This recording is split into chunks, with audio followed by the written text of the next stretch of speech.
Hello, everybody. Howdy. It's been forever. Can't even remember when the last time we streamed the show. But thank you for being here. Um, this is Sun and Chains.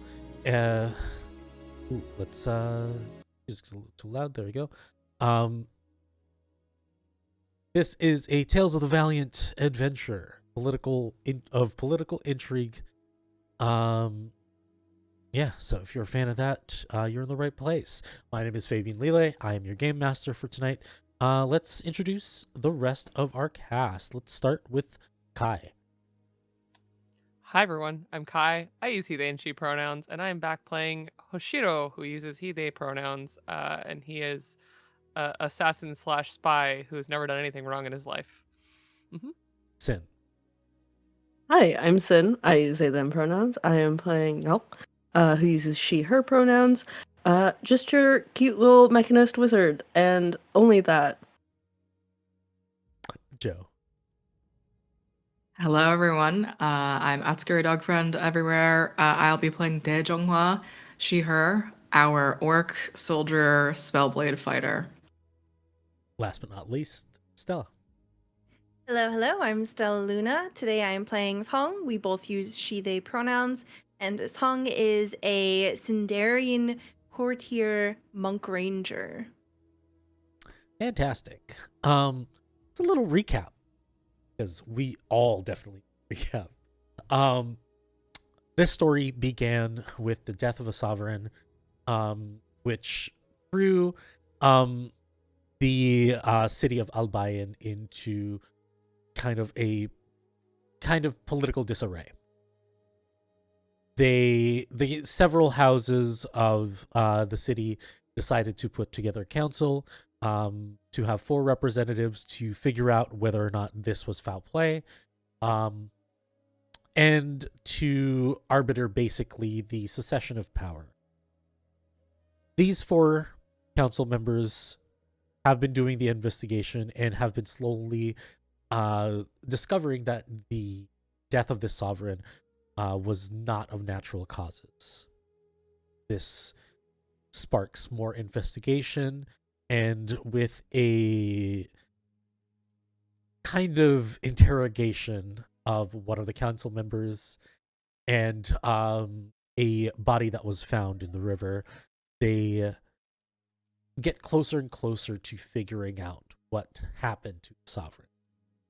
We ended last session where we see a scene where Silio, Ngoc's mentor, is revealed to have been missing several ingredients from their kind of greenhouse, kind of secret storage room. And we come back today a few days after Ngoc asked help from Silio about figuring out where these plants that were used as poison came from. Ngoc, you get a message under your door saying to meet Silio at their office. He mentions that he has pertinent information that if you need to bring the rest of the council, you are free to do so. He will be available from the afternoon, from noon onwards. So, whenever you are ready. How do you begin your day? I usually begin my day by writing in my diary about like the previous day as well as like my dreams. But upon getting the note, I very quickly read it. I keep my notes from yesterday very short, and I think I'm gonna try and find everybody to see if they're free or if they're going to be busy investigating other things for the day. Okay, who do you approach first? Probably Song. Song, how does your morning start? It starts with cleaning, and it's essentially you're gonna find her at her home over in the quarters and home, the house, and she spends the day ritualistically cleaning and organizing the space, tending to the garden. And it's a very grounding ritual that she spends a lot of time with her hands and a connection to the space that she lives in and she works in. So I imagine by the time that Ngoc gets there, she is actively watering plants.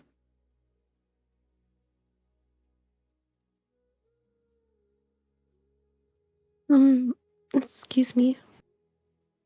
Oh, good morning. Yes, good morning. I might have a lead on the plants, but I know you were busy doing other things, and I didn't know if you wanted to come, and if you are busy, that's totally okay too. Yes. She takes both hands and sets down the watering can quietly so that doesn't make any sound. And while she's straightening, she's looking around to see if there's anybody else nearby, potentially eavesdropping. Perception check. Okay. Let's see. 14. Seems like nobody's listening around. You have like the kids that are like kind of like the orphan kids that are a staple in the Red Door. And they're listening around, but those are the only ones. Yes, I have some time now if you'd like to speak, but we should speak elsewhere. Perhaps find the others. Okay, Have you eaten? no. Would you like to? Well, it depends who I have to go talk to, because when I get nervous, I can't eat. Well, perhaps I will pack you a snack for later then. I'll be outside in 5 minutes. Okay, are we getting them together, or are we splitting up? Just because if I have to go talk to one of them by myself, it's a little scary, and I would prefer if maybe we don't split up. Song very gently reaches forward and touches your wrist, supporting it with their hand. We can go together. This is no trouble. Okay, thank God. As you're And, getting I'll wait ready, here. as you're getting ready, Song, you see the kids just playing around. You see one that's playing with these kind of like small colored beads that they're putting on the ground and then catching and like snatching, kind of like a small game. Then the other one is like just licking a lollipop. Song, do you do anything in particular as you are in your private space while you're getting ready? oh yeah, I'm grabbing all of my blades because we might need them. I essentially will affix like a whip, tuck away a short sword. I switch into more flowy robes that obscure the things on my person. I do grab a ration essentially for Ngoc later, but I essentially am preparing myself for the worst possible situation. And I'm back outside within 5 minutes. I'm not wearing any armor. You notice that as you walk out, one of the kids is playing with a cookie, and kind of cutting out a shape. And you've seen them do this before, and you see the cookie snap in half, and the kid starts to cry. And one of the bigger kids just says, like, "It happens. Don't worry about it." As you guys leave, yes. I'll pause by the child, and Song hooks a finger underneath their chin to turn their face up to them and will say, "We'll have another chance. Next time, be more deliberate and careful. Accuracy is very important. They just like nod their head and start eating the cookie that has snapped in half. As you guys leave the red door, where do you head next? Tong deliberately steps behind Ngoc, so Ngoc has to decide.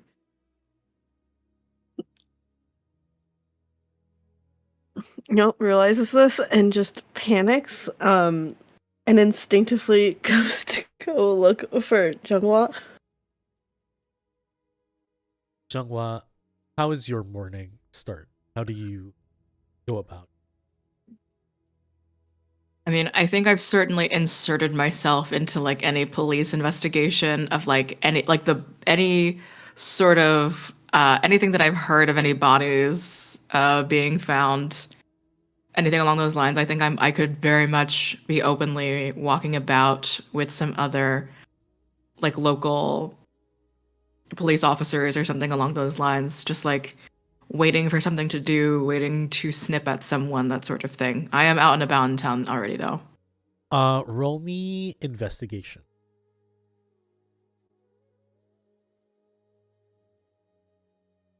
18.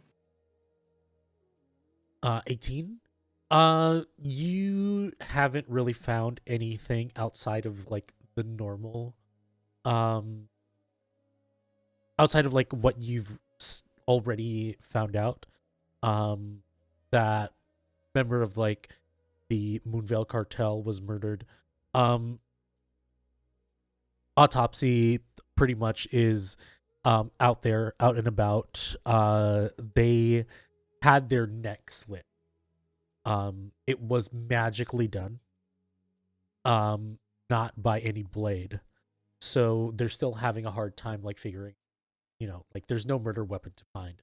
So they can't really look for like a culprit per se. Another thing that you did kind of find out through like the branches of investigation, through gathering information, is that some of the Steel Legion, some of them have deferred. Meaning they gave up their arms. For whatever reason it is. We haven't really heard why they've left. But some of them have relinquished their arms and have left the Steel Legion. Like maybe out of like 500 men, about 50 have given up their post. 2 things. Yes. Reflecting on the investigation, I make sure to have my enchanted weapon ready, my longsword that I can summon at any time. Yes. 2, I would love to make sure that I have a list of all 50 men that deferred, just so I can pay a visit. Yeah. They're pretty much like regular citizens. It's easy to find about 39 of them. 11 have gone on trips from what you've gathered. Like went to the countryside and like either helped their family in their farms, or went to their local regions that they came from.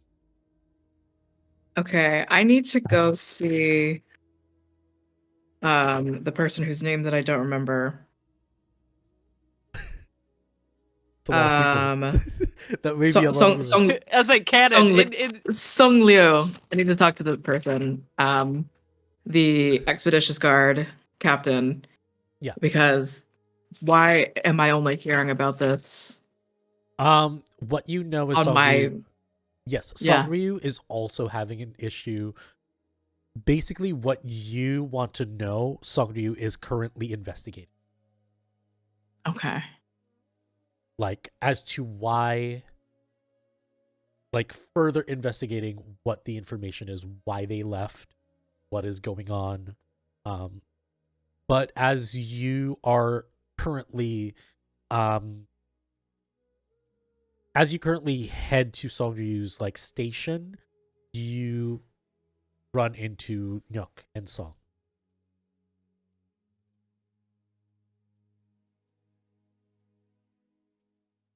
Out and about today.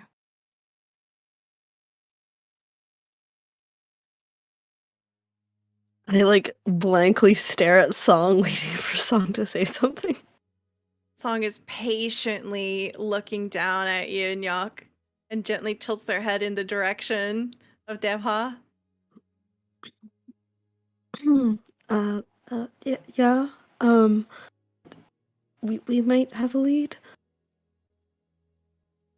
Oh. Well,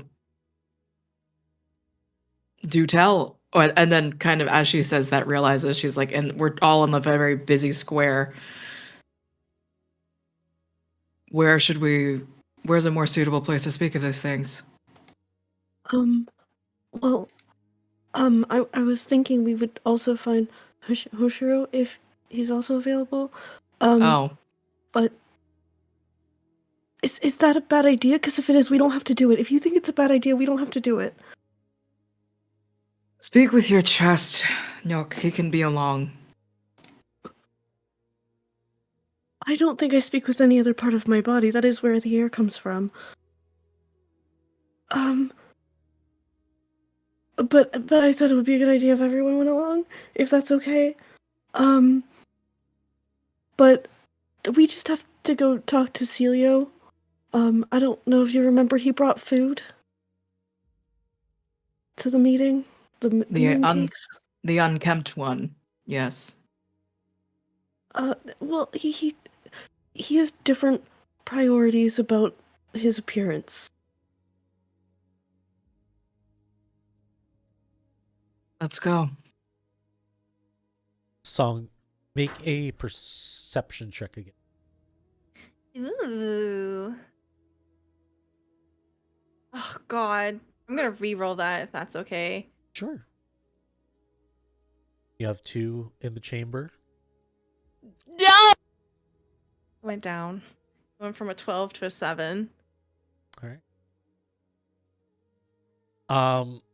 So Imagine I'm we're gonna too take distracted. Yeah, like with our rerolls, we're gonna take the higher one, whichever. Okay. With a 12, nothing's weird. You see, you definitely see that the guards are on edge, knowing. Well, you're not sure why, but for Jeong Hwa's context, these guards are definitely not excited to find out what you and Songryu have in store for them, knowing that about 50 of them have left their posts. I think what I do as we sort of begin to go and collect Hoshiro is that I don't know if I feel the the wandering eyes or the anxiety behind me, but I do regale. I do let Song and Ngoc know, like, for some reason, 50 men all at once or all within a certain amount of period, far too conveniently close to each other, have just left their post. And I have the numbers, and approximately the 40 that I am able to meet still in town, I may have some visit with and some certain questions if they want to preserve their country in actuality. And, just sort of speaking with a raised voice about potential treason continuing to brew. Oh. If you would like to share the names, I could see if any of the attendants at the Red Door are familiar with them.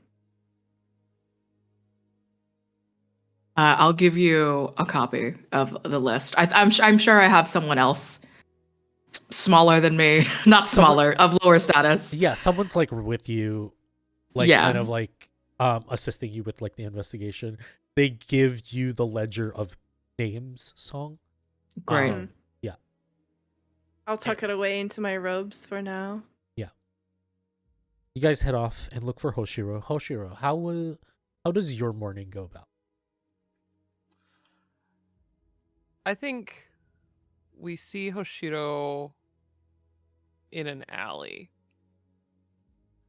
walking a little bit quietly, not far behind someone.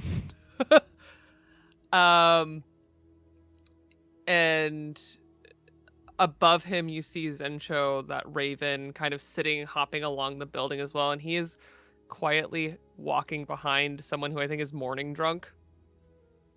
Roll me And just kind a of- stealth check with advantage, and roll me a perception check for your familiar. Cool. All right. Stealth.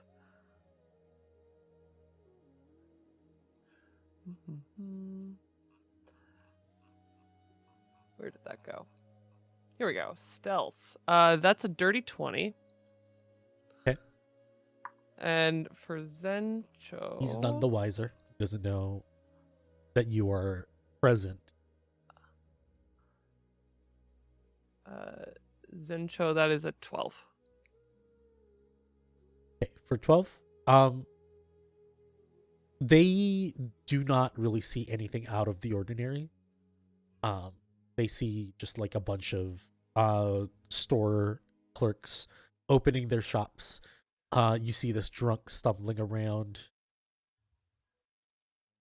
and they fumble to try and get into what seems to be their home. Looks like they've lost their keys, and they just slump over by the door and just drag themselves as they get into a squat and then just start sleeping in front of the door.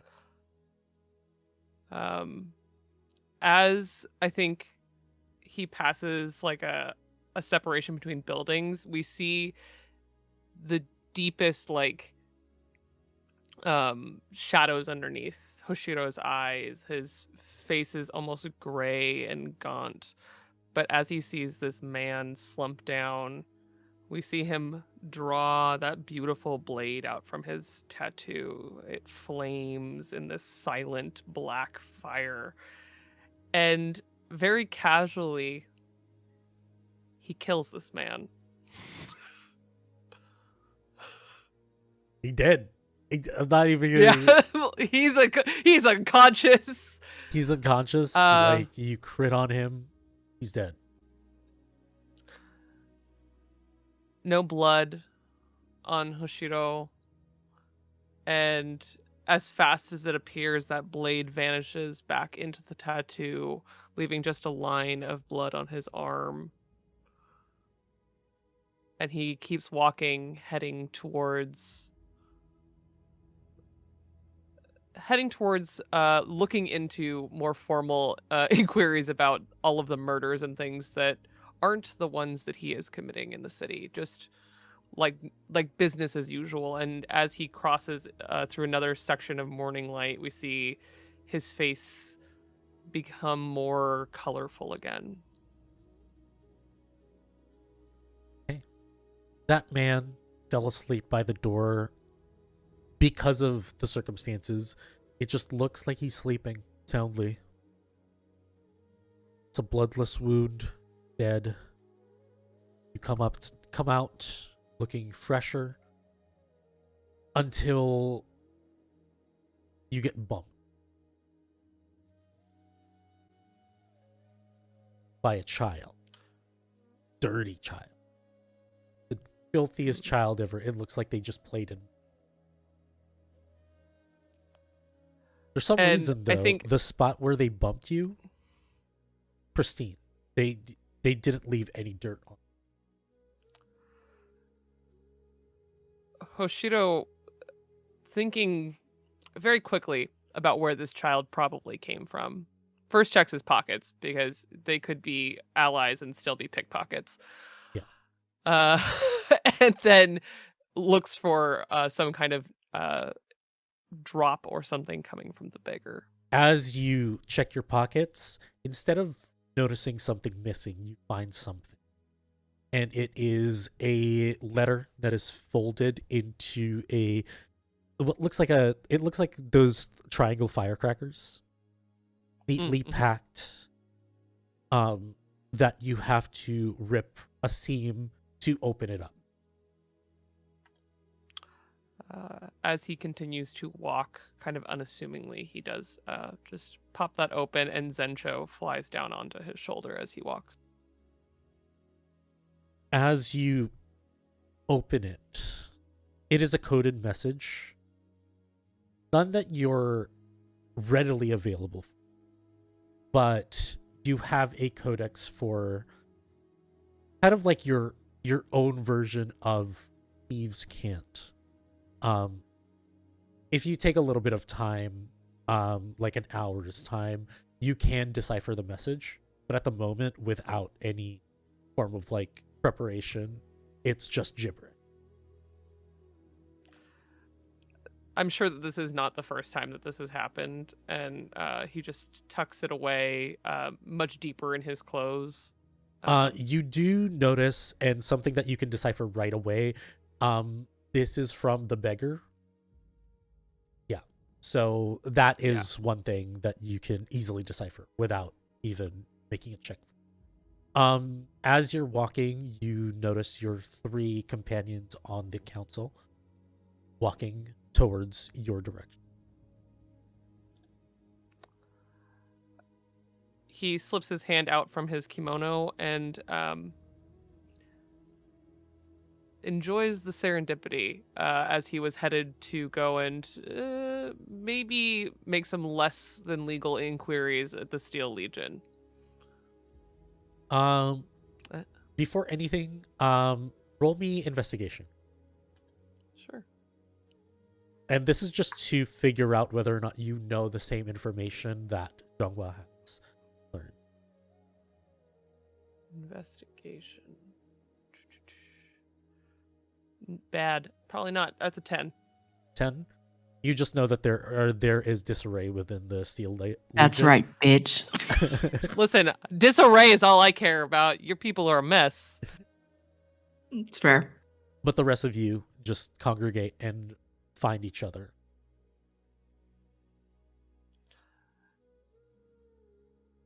Hoshiro's normally very stoic expression just lightens ever so slightly as he sees maybe one of you, definitely all 3 of you. It's definitely all 3 of you. We figured to wander into some alley, we'd find you. That is where I work. Good morning, Hoshiro. Good morning, Saul. I'm sorry, in an alley? Good morning, Ngoc. Good morning. In an alley? Do you know what the Black Letter Syndicate does? Yes. Mhm. I was on my way to make some inquiries, and it seems you all are up to something. Seeking you. How fortuitous. Where are we off to? Nyok's contact has a lead. A lead on which problem? The really super rare plant that only grows in certain conditions. Mm-hmm. A poison. Yes. Yeah, but he said he's free afternoon. He doesn't usually work mornings. So it's like noon and afterwards. I think this is something that might be an acceptable circumstance outside of his regular purview. Okay, well, we can try his office early, and if not, I do know where he sleeps. I think it might be best just to start there. Okay.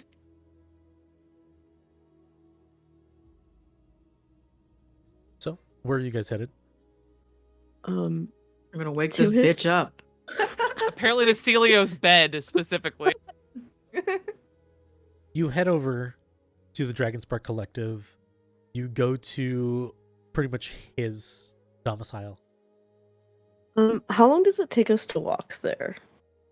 From the alleyways, probably like a good 15-20 minutes.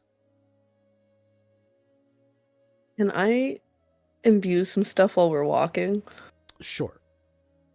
Okay. Well, we're gonna have this argument, all of us again, that we can just speed up, which is if we're taking a carriage or not, and if we're all being in the carriage or not, or whatever, blah blah blah. Yeah. So Because 20 minutes of the four of us walking out in public is not happening.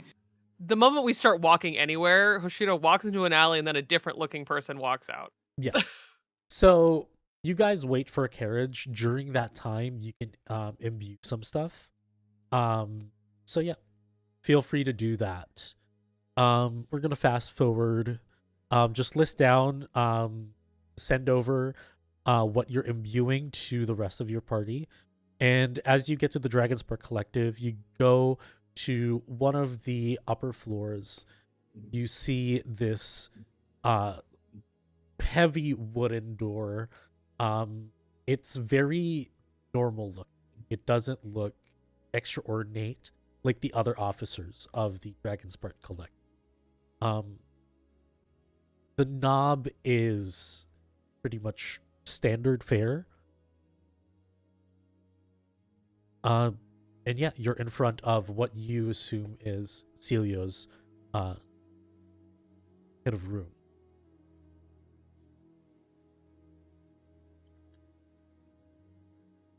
I think Hoshiro purposely hangs back, partly because this is Ngoc's contact, but partly because I think that he's been watching Song make Ngoc make choices, and so he's just standing right next to them with his hands very calmly placed in front of him.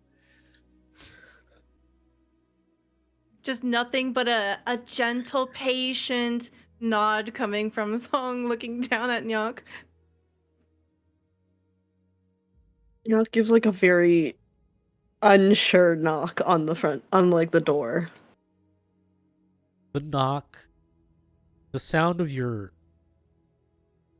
fist hitting over by the on the door echoes through the hallway.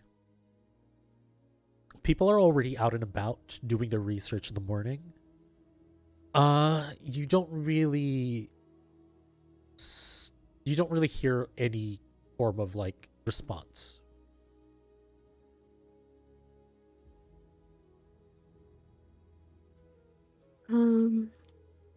Okay, I kick the door down. All right, you I kick was the door waiting for down. it. I was waiting for it. You kick the door down. Nobody's in there. You see a well-kept room, very clean, very sparse. There is a dresser to the side. The bed is properly made. There is a small desk to the opposite side of the dresser. There is a window out over in the back of the room. It is cracked slightly, more so just to let the air in. And you guys are in there. I cast a look around. Song would like to see if anything sticks out particularly interesting, considering this string of circumstances and things that have been happening. Okay. Anachronistic for a dirty man. Okay. Song is not going to touch anything, it's just looking. Perception. And I think there's a mirror action, literally like the two of them just parting and doing the exact same thing as Hoshiro starts to do the same. If one of you wants to do an investigation and one of you wants to do a perception, I think that would be that would cover your bases. I'm going Alright. to re-roll my perception. Okay, I'll roll an Come on. investigation then. Okay. You are out of rerolls. I'm also going to reroll. That was bad. Is this the first time I've ever seen this room? Yes. 12. That is a 16. A 12 for perception and a 16 for investigation. I imagine I'm distracted. Song kind of casts a quick glance over, but keeps looking at Hoshiro. You couldn't find anything with your perception check, but what you do see with your investigation check is there is a kind of like a suitcase tucked behind or to the side of the desk. That is probably the only thing that's not standard fare. Mm-hmm. He walks over and just gives it a slight nudge with his booted foot, making sure that it's not going to, jump up and bite him, because around here it could be anything. Yeah. It doesn't seem to be a mimic. Okay, listen. Could be a ticking bomb, could be anything. Yeah. Ngoc, Yes. what is this? It looks like a case. Is it Do you want alchemical? me to open it? Can I tell by looking at it? Not really. Unless you open it, you're not really sure. It just looks like a regular suitcase. Do you want me to look? We can look together. I'm gonna just start touching it. And then with the eyes of the maker, I can tell if it's magic and learn all the properties about it and whether it requires attunement and how many charges, if any. Or if there's any spells affecting it. It has transmutation magic affecting it.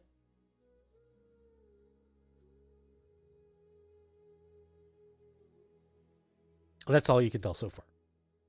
Without opening it.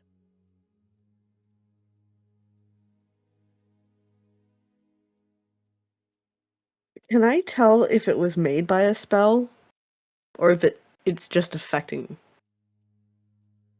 In terms of like if a spell was cast on it. Yeah, so it's like I learn any spells affecting the item and what they are, and if the item was created by a spell. Expansion spell.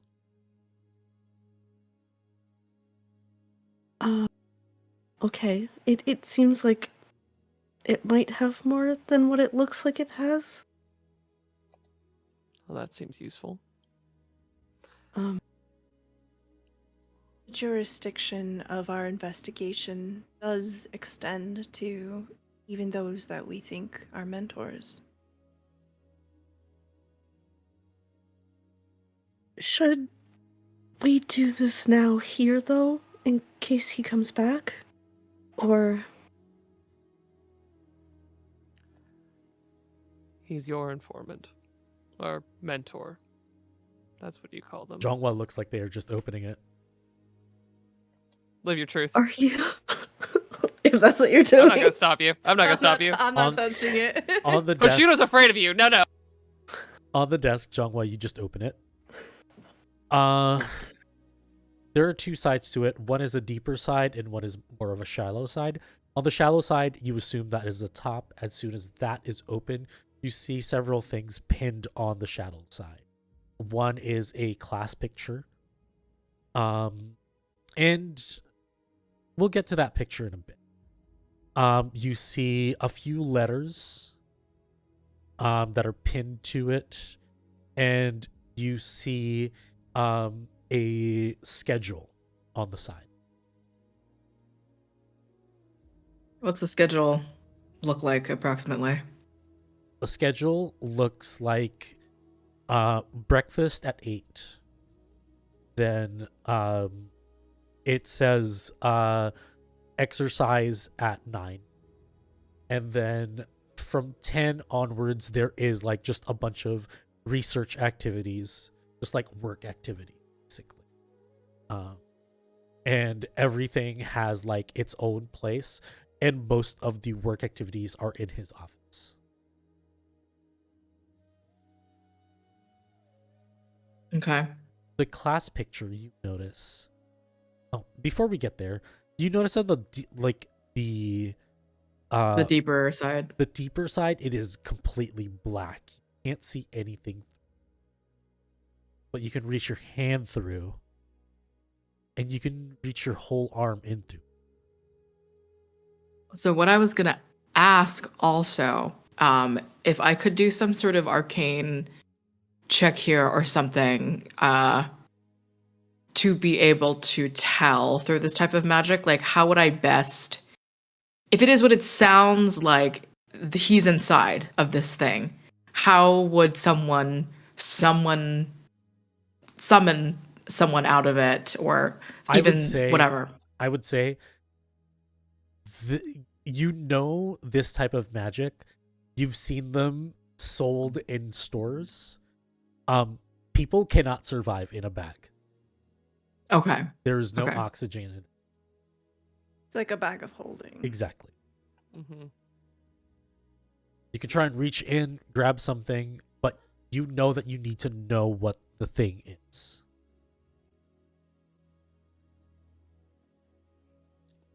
Something incriminating now. I don't go that far. Let's go to the class picture for now. Yeah, the class picture, Song, you recognize one of the students there standing in front of what looks to be Silio is the same guy that was murdered.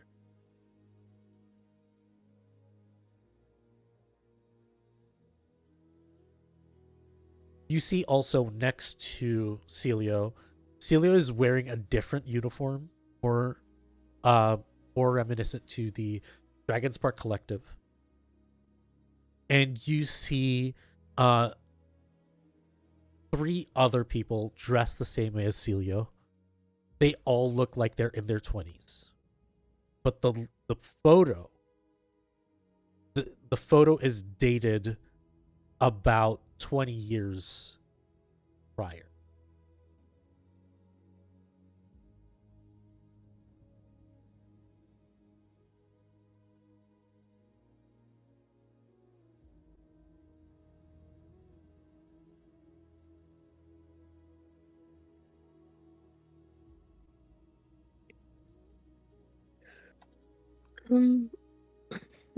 Do you maybe want to look inside the dark space? Would I know if looking inside is safe if I held my breath, Fabian? Make an Arcana check.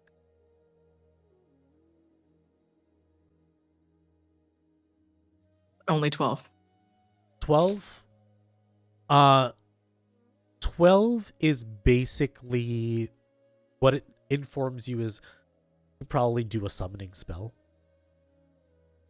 Like you could make an Arcana check to summon something out of it. Can I It might not be try? safe. Can I also try an Arcana check? Sure.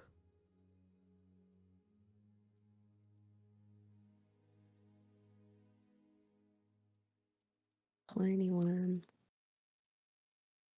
21. Mm-hmm. You can probably dispel the magic and it will spit out everything that's in it. Oh.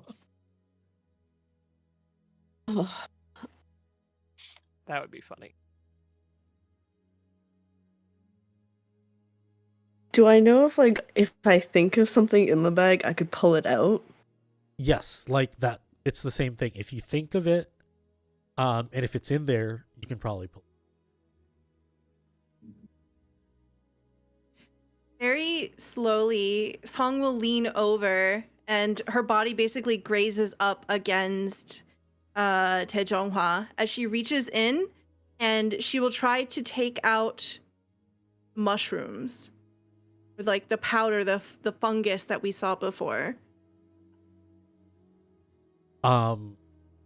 You reach in, you think of that item, can't reach any. I was hoping that the trail would be conveniently here. The powder that we found. Fortunately, nothing. She pulls her hand out.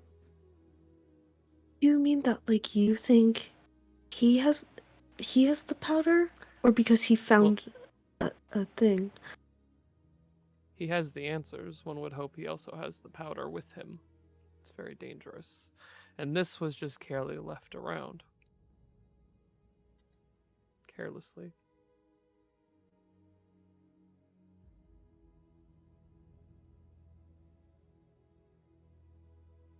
Well, I don't know how to do it, but if we are gonna invade his privacy, there is a way to get everything out of the bag. I just don't know how to do it. Song will very quickly try something else, reach in again, and try to pull out a handkerchief. Specifically, the handkerchief that we saw in the.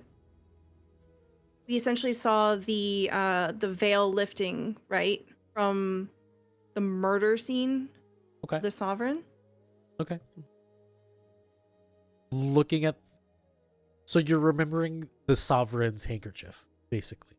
Yeah, I'm remembering the death scene of the Sovereign, trying to think of the handkerchief and pull it out. Okay.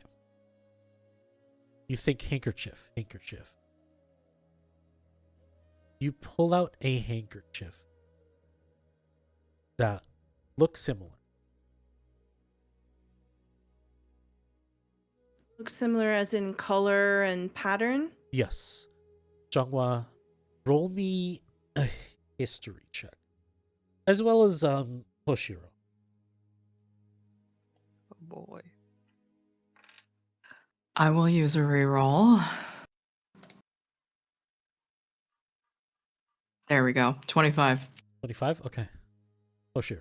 It's a 9 from me. Okay. Yeah, we're doing good. I'm distracted by song. It's fine. With a history check, you know, as you see this handkerchief, it surprises you, but at the same time, you put logic behind it. This is a keepsake that you've noticed before. Song Ryu also has the same type of... Like, would I? If you were friendly with... if you were friendly enough with, like, politicians, then maybe. Friendly, threatening, you know. I think I would pull out the same handkerchief probably from somewhere, yeah. Yeah. It's kind of like a keepsake of like, oh, you are in a position of power. This probably came with like a bunch of like other forms of kind of jewelry that specifies that you are of a certain status. Yeah.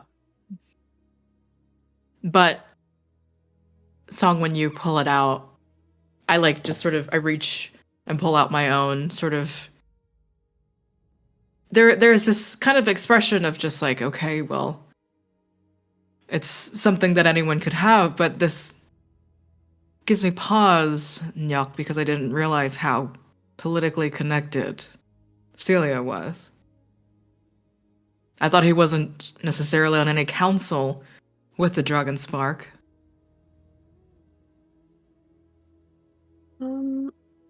Would I have an idea of how connected he is? Not yet. You and Silio haven't been working together for that. I mean, most of our conversations have been about magic, so we haven't talked about it much. Understood. Can I try and grab something? Sure.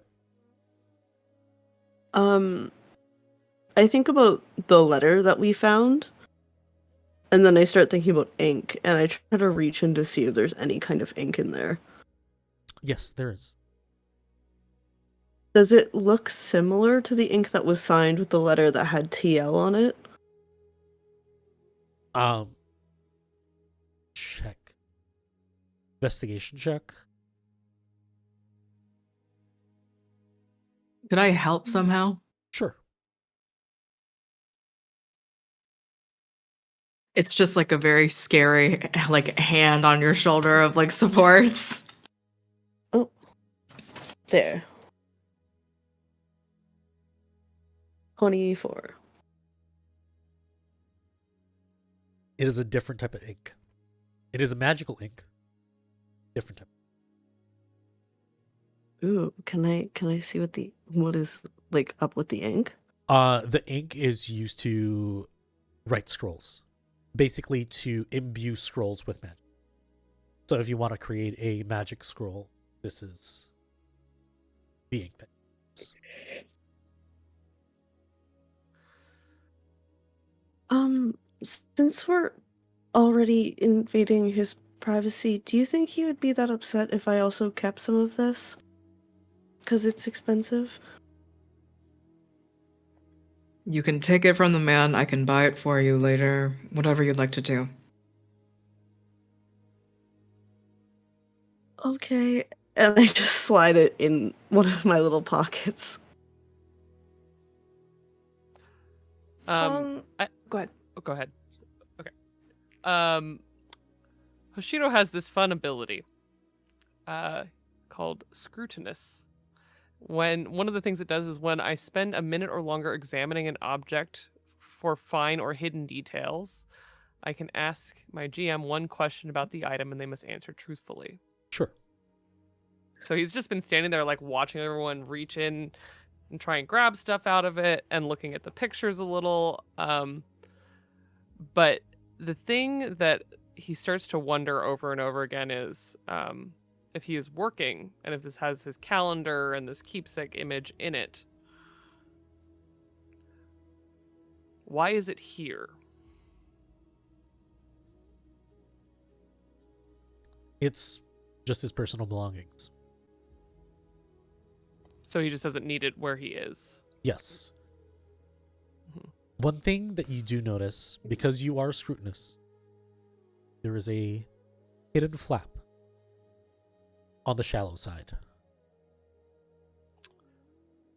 I think as Ngoc slips that ink vial in, Hoshiro, who's just been standing there watching most of this, reaches out with one of his inked tattooed fingers and just flips open this flap and turns it over so that everyone can see what might be in there. You see a letter. It is from the sovereign. The letter states that pretty much they appreciate and respect Silio's work. That the offer to the sovereign, while generous, defies what the sovereign stands for.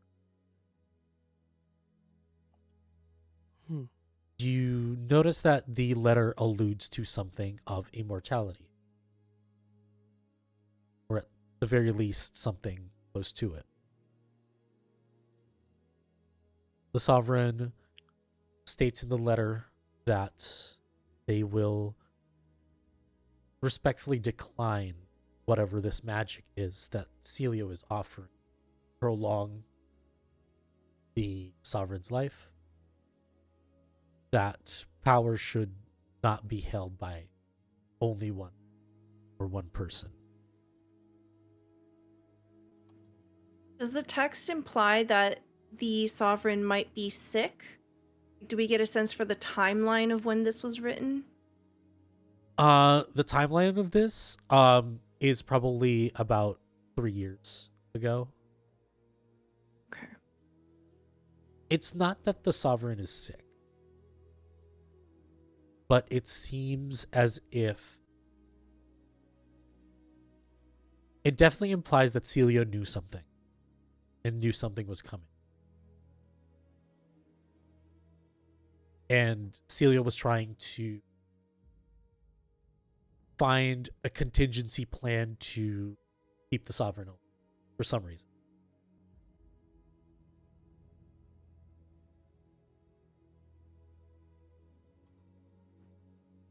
Do we know anything about demons? Yeah, I mean, there are demons. They're called demons, but they aren't of necessarily the way that you understand demons aren't the same way that Western settlers understand demons. Their their version of demons is the divine versus the infernal. But your demons are from a belief system that these demons take advantage and take form from whatever belief or what is ever feared by the people.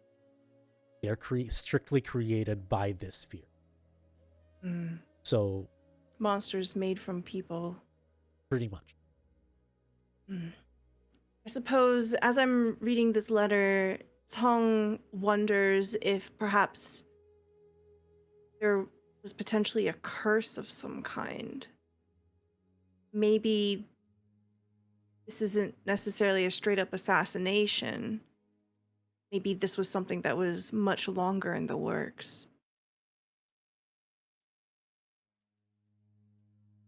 I would say that you think, definitely whether it's a curse or not, Silio would have the answers of what they thought. It is possible. You can't rule it out, but also it could be that the sovereign must be ill. The sovereign had a target on their back for all this time. There's a lot of possibilities outside from this. But I think the most that you can take from this letter is that whatever situation you're in right now, it would have happened much earlier.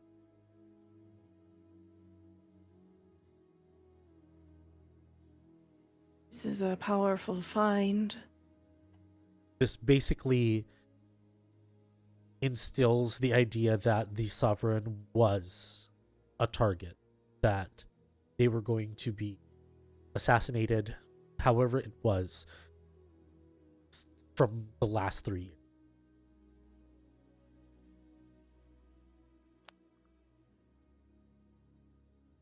Hoshiro So this can't is stop meaning- reading. Hoshiro can't stop reading the promise of prolonged life over and over and over again. He falls quite silent. So this is meaning to tell us that the sovereign disregarded this warning.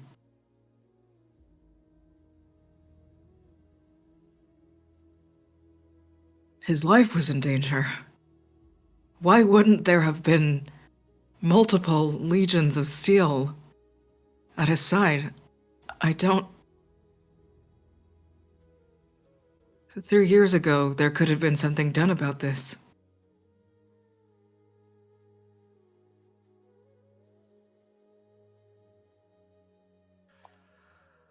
Oh?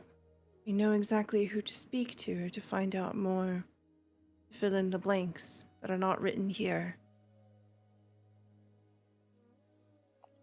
Yes, I would very much so like to speak with Silio. Should we head to his office then? Yes. Before If his- we go, I want to try to grab one more thing from the deep side. Sure. The unmarked journal that we saw glamored to be a storybook. I'll try to reach for that journal.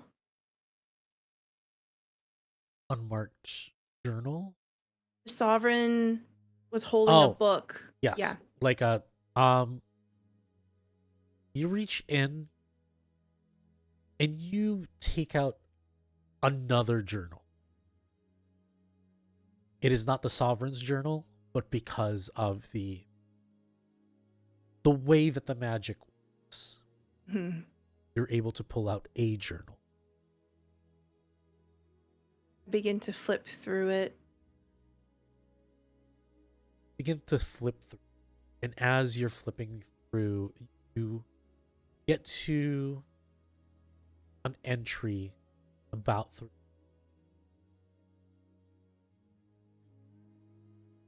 I'll You quietly s- read it out loud to everyone. Silio writes in a matter of fact. You learn that there was one person, they don't know who, but talked about taking over, talked about assassinating the sovereign, and talking about taking over in power. And a few pages later, you see, I offered to protect the sovereign, but they declined my offer. What for am I doing my research if I can't save people this way? You flip through even more, and the end of the journal is about 2 years ago. That's the last kind of entry that you get. And it tells you, I'm just going to do this research for myself. I'm done helping.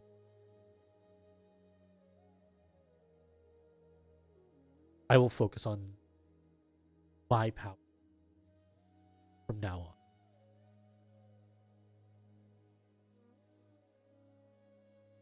And from there, you see a clock that is close to noon. And you are going to head over to Silio. And as we do, we're going to take a break. Stay tuned. And after the break, we have some announcements, and we'll see you guys shortly. Hello, everyone. We're back. How's it going? We have announcements. Joe, can you read our announcements out? Let people know what's going Hello. on. So everyone, February, we are kicking it off. Bad House Anniversary starts this February with Grindhouse Core one-shots lined up every Friday in February with fun giveaways every night.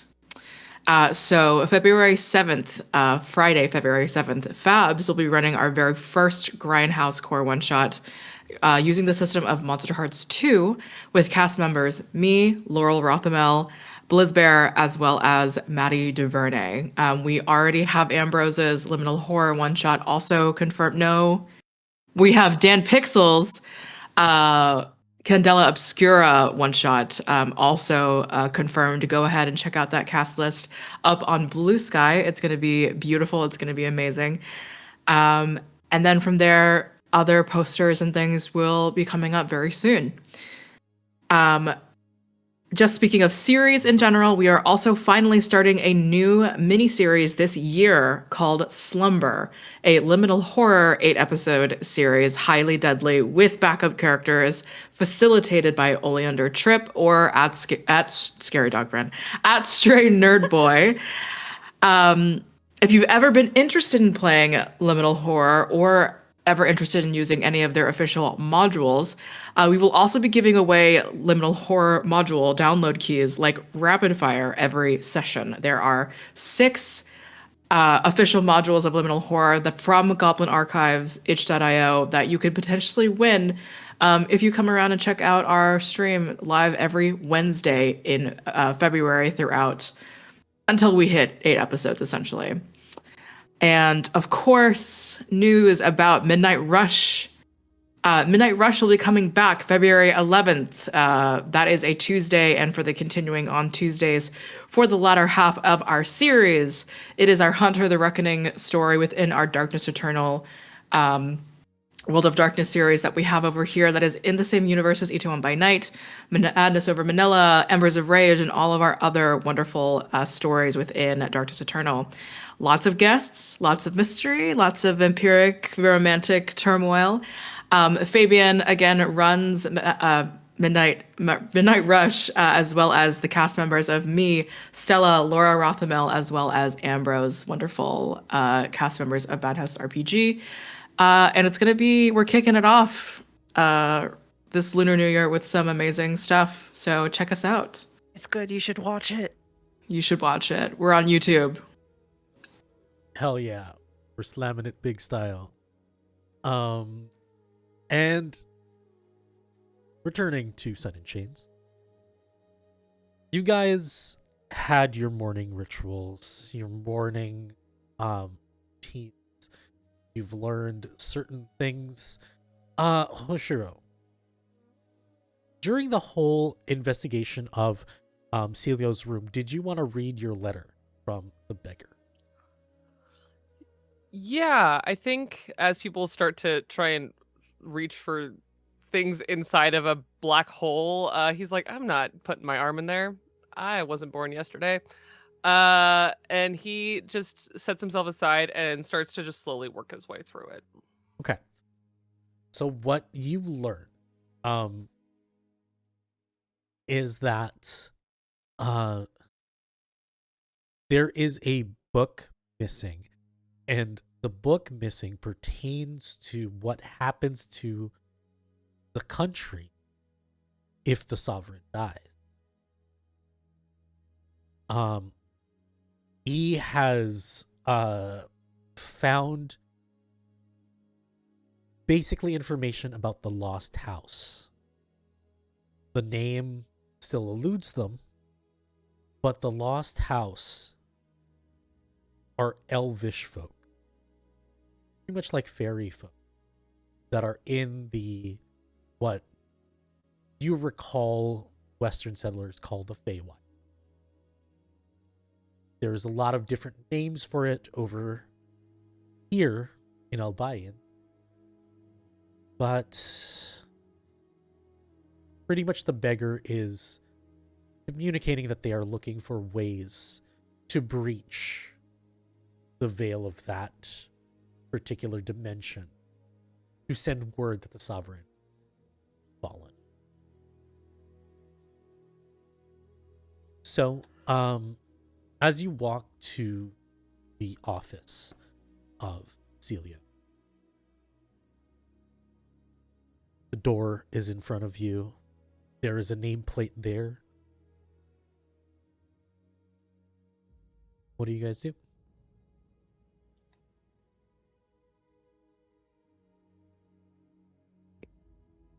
Same dances before, yeah.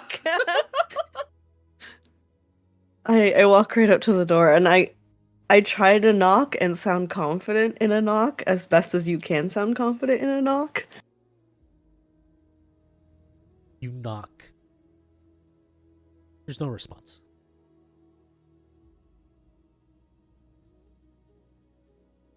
I kick open the door. All right. Kick open. We don't the have time door. for this. The door opens, swings wide, and the office is empty. Feels like we're following a ghost. Oh. Ghosts are often more forthcoming.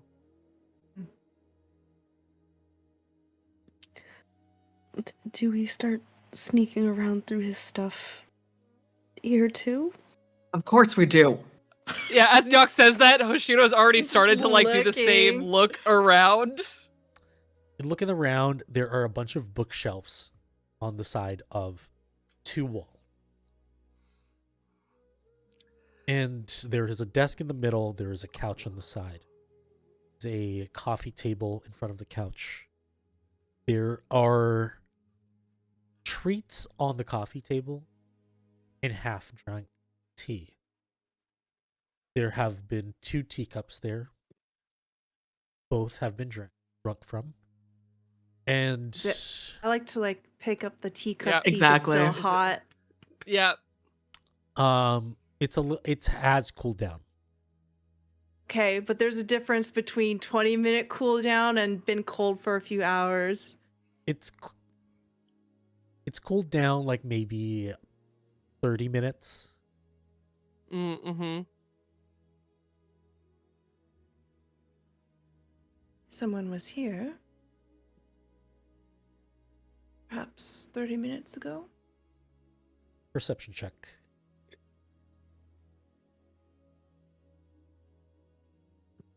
Dirty 20. 13. 21. Song and Hoshiro, you feel a draft of cold air. The origins put it to the back of the office where the bookshelves. I think Go ahead. I think Hoshiro is standing facing one of the like teacups. And the moment that he feels that draft, he's like facing not even the right direction, but his foot begins to slide back, almost like moving through parts of martial form before turning to face and walk towards the bookshelves silently. He's called to it. And as you get to the bookshelf, it slides open. And you are face to face with Silio. And you see behind him a deep room kind of chamber with a bunch of jars, a bunch of apparatuses. And in the back, you see what seems to be kind of like a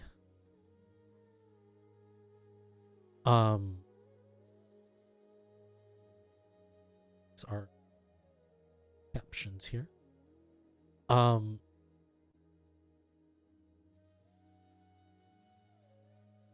It seems like a kind of like a greenhouse, like some plants, some form of plant life behind him.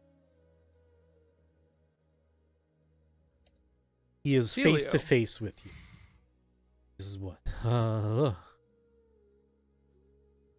Wasn't expecting it. And as Hoshiro steps back to allow Silio to pass out of this hidden doorway, very slightly Hoshiro draws his finger down the back of his ear to that raven feather and then just points to have Zensho appear in that room behind Silio. Silio doesn't exit the room, stands firmly by the threshold, but you are able to summon your familiar within the room.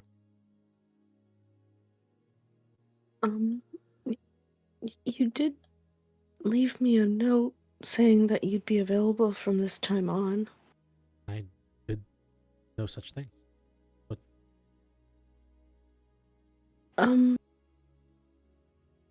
Yeah, you did. And I pull out the note. the penmanship is I'm gonna atrocious. summon- That's not my... I'm summoning my longsword. Summon your longsword. Roll me a perception check for your familiar, Hoshiro. Yeah. I'd like to Come on, sniff the little guy. tea. I want to see what kind of. Okay, listen, this is important, all right? I need to know what kind of tea this is and if it's the same for both cups. Some form of like black tea. It's Okay. the same for both cups. There's like no honey. Just No straight honey, up black tea. but you do notice some form of pigment on one of the cups. Kind of like lipstick. Okay. See? Nice. That is only because familiars famously roll great, an 8. I actually am going to use a reroll. Okay. That seems like a good use of that. Worse. Okay, it's an 8. Okay. With an 8, they're just overwhelmed. There's too many things. I think because ravens specifically have this thing called carrion sense where they can smell dead things and things like that. And I think that just the general volume of sensory input in there, all Hoshiro gets back is just like static. Yeah. And as he steps back, the almost like animalistic sense in him, that predator that was hunting in the alley before, sort of hairs on the back of his neck.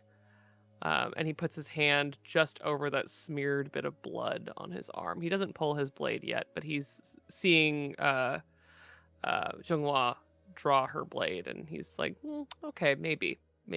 As you do so, and as your familiar makes a lot of noise, turns around and summons a cage around you. Familiar. As a cage closes on your familiar, he pushes you back into the room, tries to close the. Hey. Hoshiro doesn't resist. What are all of you? I made no Ngoc such said that meeting. you had a lead. I point back at the note. Huh. Like somebody is trying to frame me.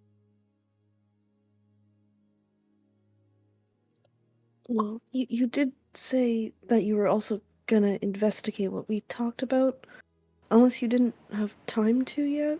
Well, I'm still working on it, but... And he jolts around, and you see him looking around, and there is a rope that you now notice next to one of the bookshelves, and he hastily grabs it and pulls down, and all of a sudden sand fills the room. That blade comes out. Song will sit down, close her eyes, and hold her finger to her nose and begins to quietly mutter something under her breath. You see him with a magical hand shut the door, and the hand holds the door closed. Jeong Hwa, your senses are aflame. You are so used to battle, you're looking around, the sand is falling down, and you start to notice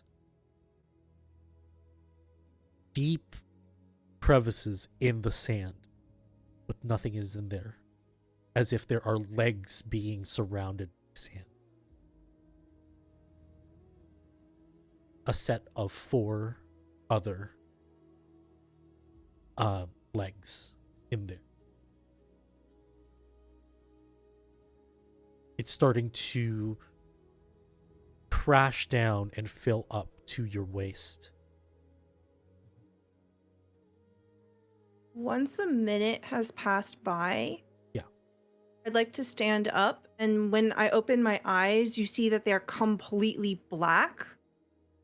As I use obsidian eyes, and I can see invisible creatures. You start to see 4 creatures there, I draw my sword and I say, "There's 4 of them." draped in black, blades drawn. All of them are trying to get to the rest of you, but because of the sand, it has held them in place. You see Silio standing there, and he turns to you, Ngoc. While everybody is covered almost up to the waist, you are almost to the neck. He yells at you, "Relax." Not in a condescending way, but more of a suggestion. Relax, don't fight it. The sand starts to fill the room quickly, and you feel a give underneath your feet, each and every one of you, as if the floor stops existing. The 4 of you drop to this inky darkness. I need you all to roll me dexterity saving.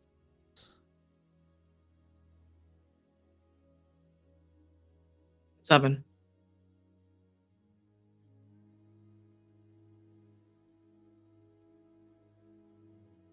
21.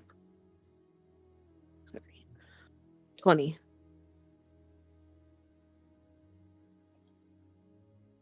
Do I have any more rerolls? You just Yes, did. you just got one. Oh. I'm gonna do it. That was bad. I'm gonna use a different dice. That one scares me. Oh God, what's wrong with me? That's an 11. Okay. With an 11, you still fail.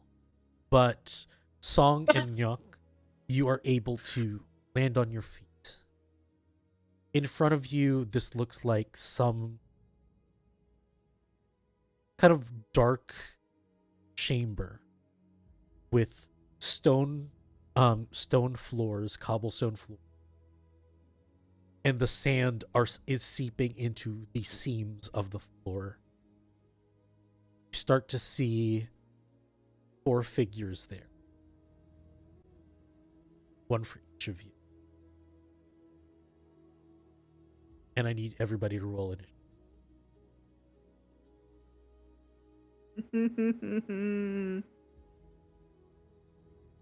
You also don't notice Silio within that room. When I get you, Silio. Can we 22. roll for initiative, Fabian? Sure. Okay, I'm gonna re-roll. Thanks for the re-roll, zombie. Zombie, you're the best. Garbage. Fucking garbage. Natural 20. Let's go. Hell yes.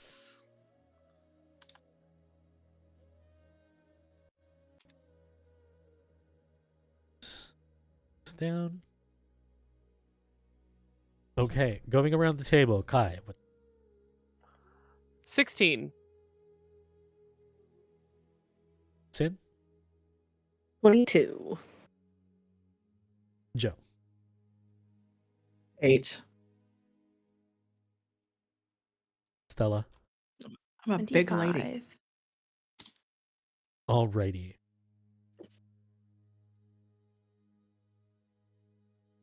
Starting with Song.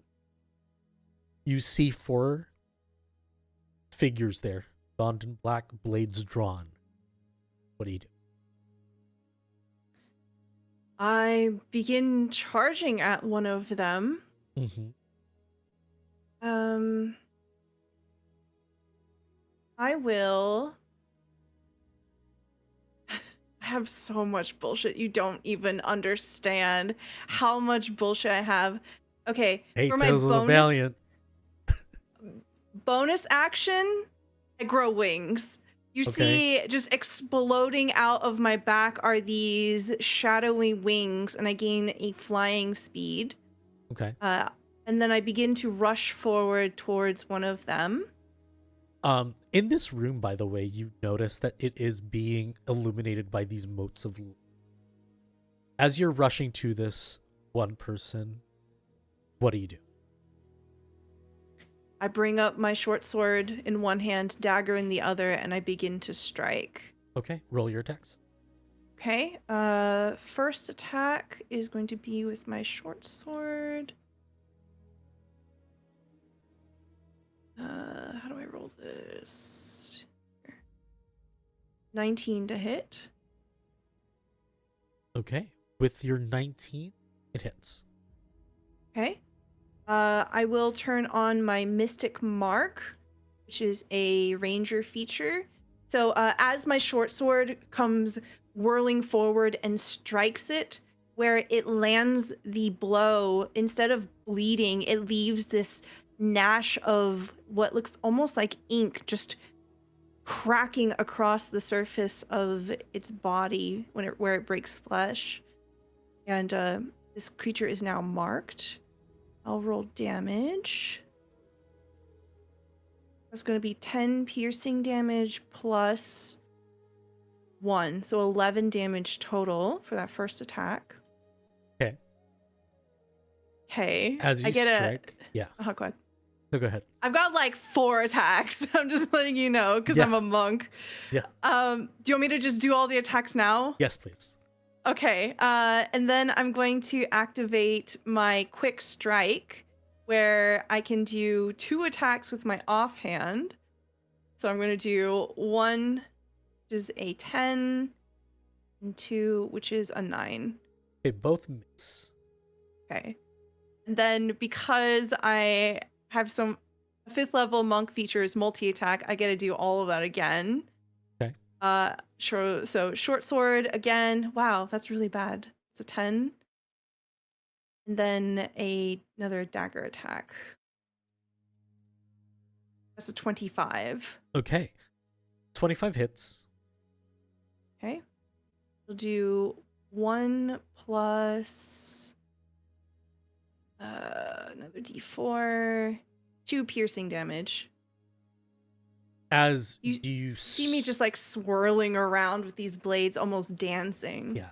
Within this flurry of blows and slashes, you catch them with your first slash. They artfully dodge the other 3, and they try to strike, but at the very last moment, you stab them with your last strike. Next is Ngoc.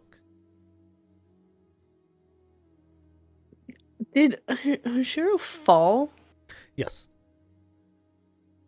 Like, so he's just there.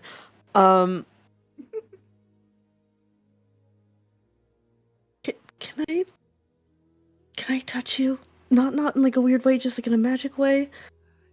Yes. Okay, I'm not very good at fighting, and I promise that this first time it is gonna suck.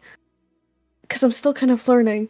And Miyaka's gonna pull out this little like pendulum like pocket watch Yeah. and let it swing back and forth. And I'm gonna cast pendulum on you.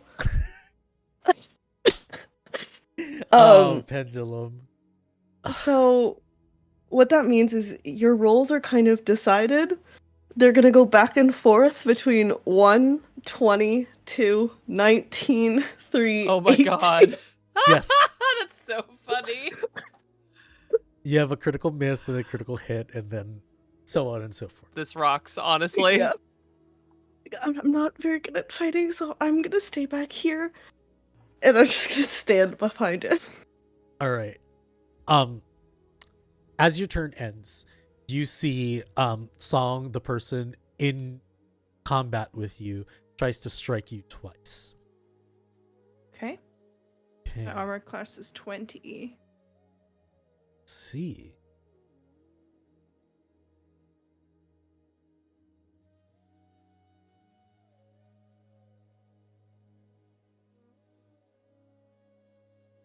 All right, that's a 19-24 to hit. Okay. 19 misses, 24 gets me. Okay.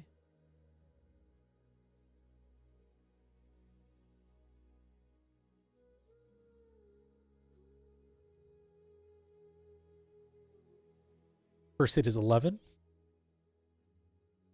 No. And you are marked. Okay. Second What are they hit, hitting with? It looks like short swords. Okay. Second hit misses. But as a bonus action, they concentrate and they do a movement, and a mark, like an inky black mark on your chest, lights up and explodes.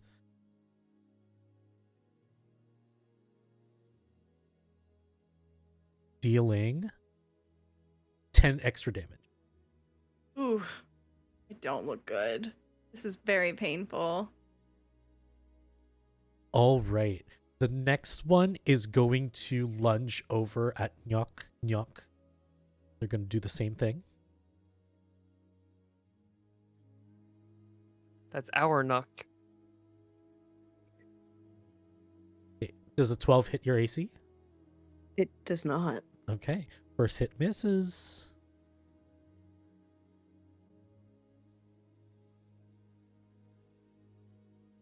Both miss. They try to get to you, but because of Hoshiro being in front of you, they have a hard time like hitting you. Hoshiro, another figure, darts behind the other one and comes at you from the side. because you are prone, they get advantage. Sure. Is this magical damage? It's physical for the blade, and then magical for the explosion. So 17. Is the explosion necrotic? Yes. Okay, I have resistance to that, so Cool. I would have only taken 5. Cool. So It's not a spell, right? no, it's not a spell. It is a feature. Joe. 17 plus 5, that is 22 to hit for the first hit. Laying on the ground, Hoshiro waves his hand, and almost like it weaves out of thin air, a pattern that matches the dark underlayer of the tattoos on his arms appears, and he casts Shield. It makes his AC 23. 23, okay. It missed. The first one misses. Second one.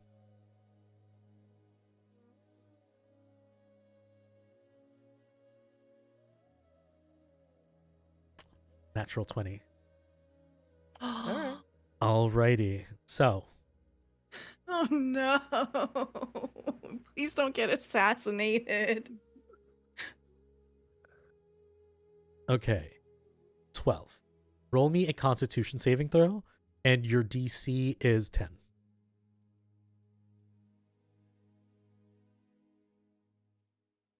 You're muted. I'm going to use one of those rerolls. Okay. Thank you, zombie. It's just a 10. Okay. You are still fine.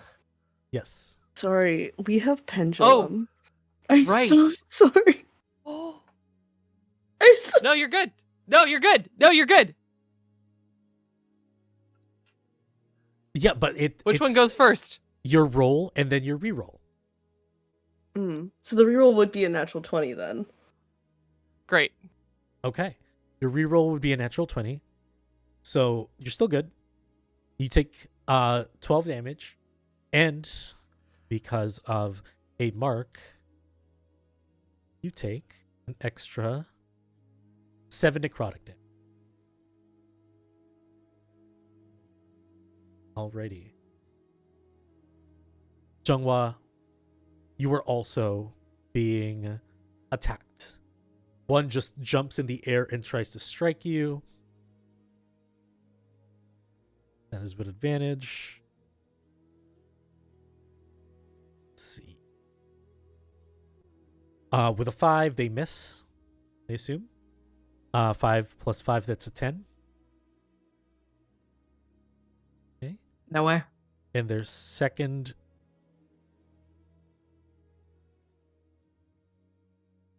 strike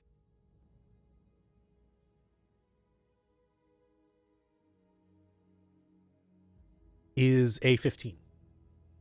No. All right. You are able to dodge easily. Next in our order. Hi.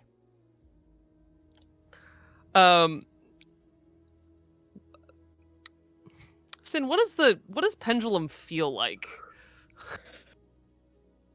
I feel like it's one of those things where you feel and know exactly what your body and what you are capable of, but it kind of feels like you're being funneled through some kind of like tube that just kind of decides whether it succeeds or not. That's hilarious. I would rule, because pendulum is a kind of like an action based state, I would rule that rerolls only reroll the roll and is not affected by pendulum. Oh. Yeah. Okay. Cool. So your first thing Cool. is going to be a crit. Fantastic. Cool. Hoshiro has experienced many strange things in his very storied life. This one, he sort of just surrenders to the feeling of it. And the first thing he does is stand up, still holding that blade. And as he does, you can see the sand kind of fall off of him. And from within it, also just these like inky black flames just kind of appear around his hand.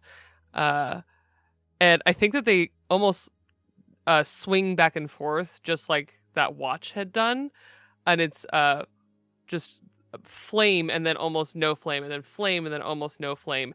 And as he does also, you see behind him this kind of cloud appear as from his neck you see more raven feathers begin to appear and kind of sprout out, but they're almost see-through shadow. As he draws out, you can see him kind of flex his shoulders around, and these raven wings kind of wrap themselves around him as I'm going to call upon my Reaper's Mantle. And that poor unfortunate person who decided to hit me might regret it in a minute, as Hoshiro comes with that blade and these wings around him and just very smoothly, very quickly lifts his blade and then cuts down on him with that natural 20. Okay, roll your damage, please.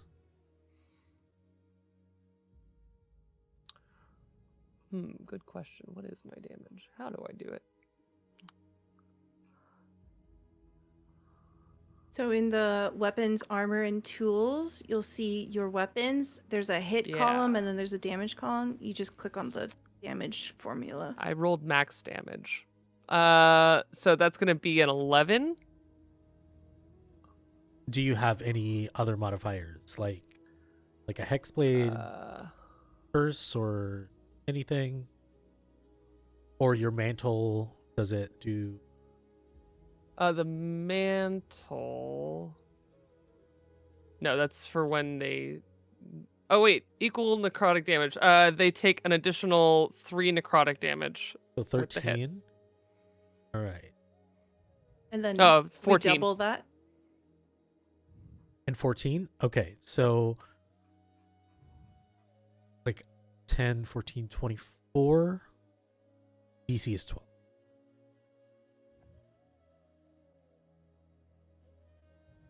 All right. Describe to me how you instantly kill this. Oh. He gets up out of the sand. He makes this very, very controlled strike. And in one blow, this person's robes split and he falls down in 2 pieces.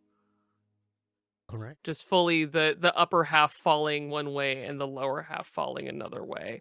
And as they fall, the Reaper's mantle actually draws in a bit of shadow off of their body, almost like pulling strings out of this black fabric. And I gain 5 temporary hit points. Fantastic. Do you have another attack? Oh no, I gain 3 temporary hit points. Yes, I do. Okay. And we're gonna it's gonna be a pendulum hit. So 2.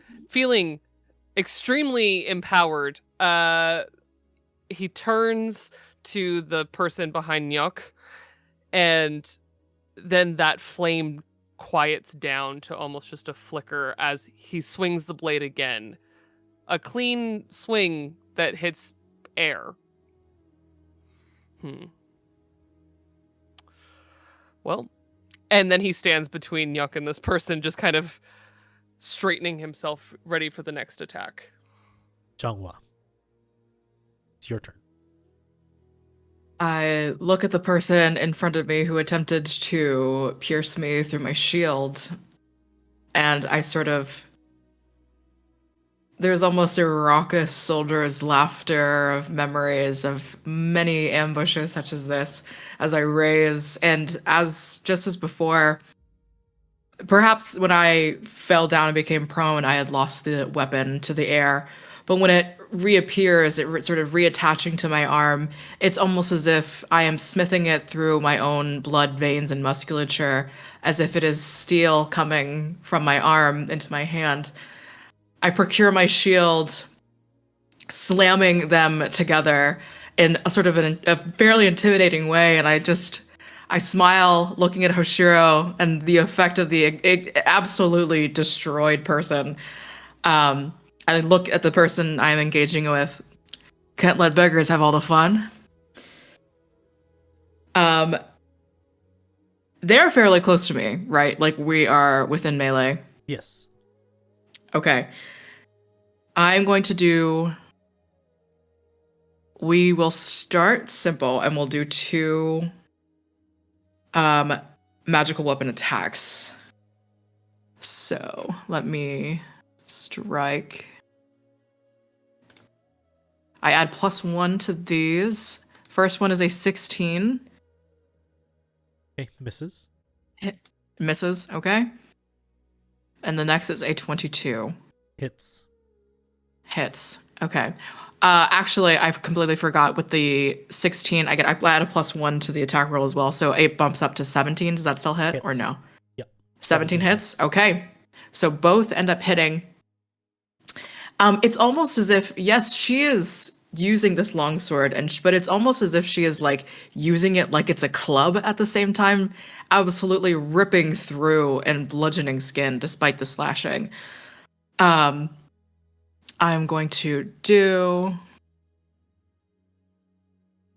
That is 7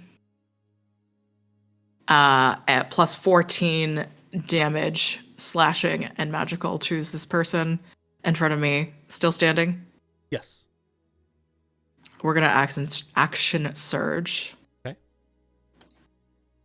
And we're just going to do the same thing.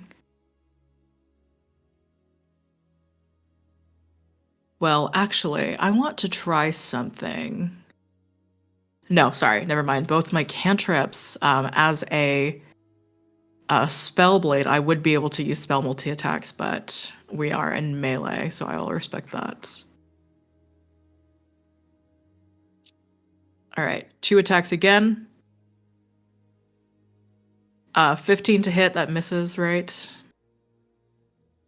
And then 16, so both miss in that case. My last thing that I will do in my bonus action is that I have something called Guard as a fighter. I can raise my shield to intercept incoming attacks, so I'm going to choose... I'm going to just choose the person in front of me again, and they're going to have a disadvantage in the first attack roll that they make against me or another ally before the start of my next turn. Okay. And then that is me. All right. Song, back to you. All right. I widen my stance and I strike low this time. Again, you see my feet moving quickly, footwork nimble and graceful as I'm dancing with these blades in my hand. As short sword attack. 13. 2 dagger attacks. 26. Okay. To 10. So I believe that first dagger attack hits. It does. Okay, I'll do 3 plus 1, so 4 damage. Okay. And then I get my second attack, another short sword, 14, and another dagger, 21. All right. Be another 2 plus 4, 6 more damage there. All right. They're still standing, but they are severely wounded. During your dance, you have to even hold your balance as you're slipping on their own. With that last hit that struck, I'm going to use one of my technique points to turn it into a stunning strike. All right. So they must succeed on a Constitution saving throw. What is the DC? DC, that's a great question. So it's going to be 8 plus proficiency, which is 3, 11, plus my wisdom modifier, which is 5, so 16. He is stunned. Constitution. Okay. I take the pommel as I smack them with the dagger. drawing blood. I pull back and I hit them across the face with the pommel of it. Okay. Dazing them. Ngoc, it is your turn. Everyone seems pretty on par from what I can tell as someone with no combat experience, right?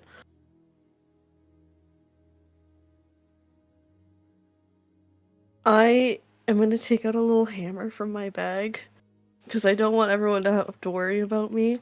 But I'm going to take one of my shards and press it to the hammer as it changes around it into a war hammer. But that's my action for the turn. Okay. The guy in front of you, Hoshiro, is going to try and strike you after you just missed them. Sure. No advantage this time.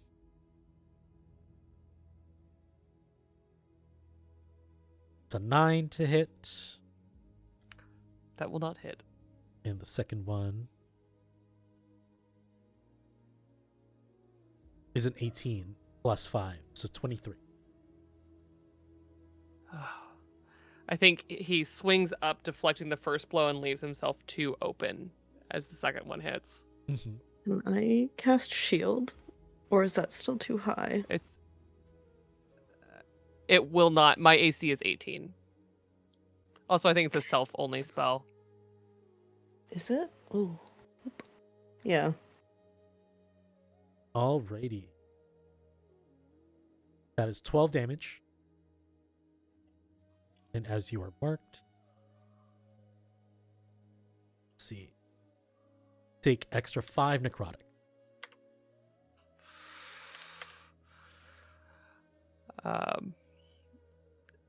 The blood kind of splatters up Hoshiro, and those sunken eyes look back at this person.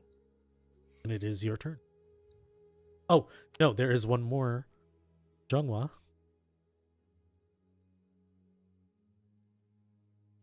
Disadvantage. Oh. Roll another one. Bitch. Okay, misses.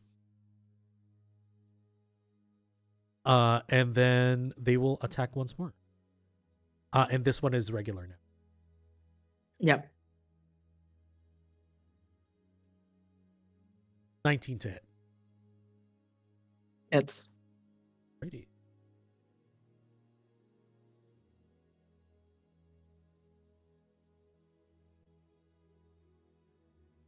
They deal 8 damage, slashing, and 3 necrotic as a sigil appears on you and explodes.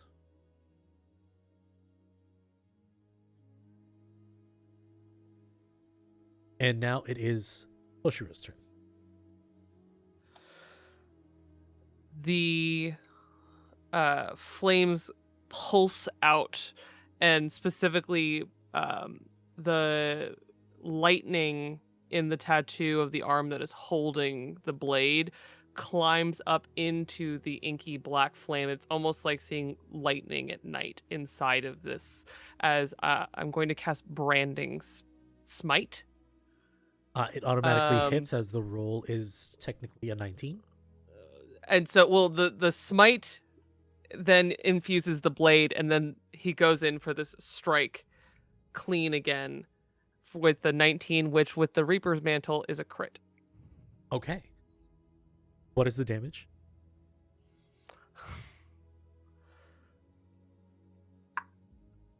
So that would be the blade hit alone is 10, and then the branding smite. Oh my god. Adds another 11. So it's 21. 21. So I have to hit a 10 here. And a natural 1. Tell me how you kill this guy again. The lightning ricochets off of the blade, and as it kind of leaves the cloud of ink, it also turns black. and the blade slashes through, and on the seam where the blade cuts this person in two, you also see black inky lightning just crackle out, staining the tissue as this person also falls apart. And that was one attack. And as an ability, as a Pact of the Reaper, he then turns immediately and throws 2 globules of black ink as I cast Eldritch Blast with my second action. Before you roll for your second action, which technically is going to be a 3 and then an 18 on the second bolt, you notice that the lightning illuminates the space.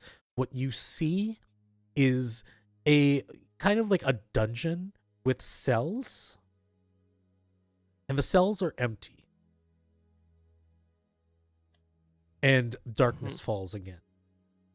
Roll me the damage for one of the bolts. And who are you targeting on this one? The only 2 that are still standing, basically. Yeah. So which one? The one that's attacking Song or the one that's attacking Jeong Hwa? I think that the one in front of Jeong Hwa is the one that misses. Okay. And the one that's hitting Song, I'm not even going to ask you to roll damage because he was already pretty badly wounded. He's also stunned. Yes. Oh, ow. So you see the ink wraps around this figure and consumes it as he falls into a puddle of black ink into, like, by your feet, Song. You see Song's face she whips her head around to look at you, and she looks incredibly disappointed. With a very subtle flip, he salutes them before turning towards the one facing Jeong Hwa. Okay, Jeong Hwa, it's your turn. Let's see.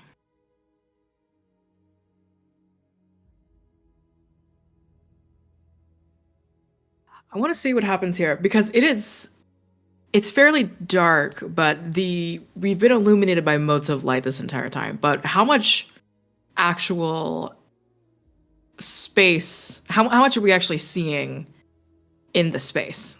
Like, about like a circle of 30 feet. Right, okay. So with Hoshiro inspiring me a little bit here, I'm able to I incorporate my shield, as well as presumably the magic weapon at the same time as I begin to center burning hands in the second circle towards this last person in front of me. I need them to make a dexterity saving throw of 14.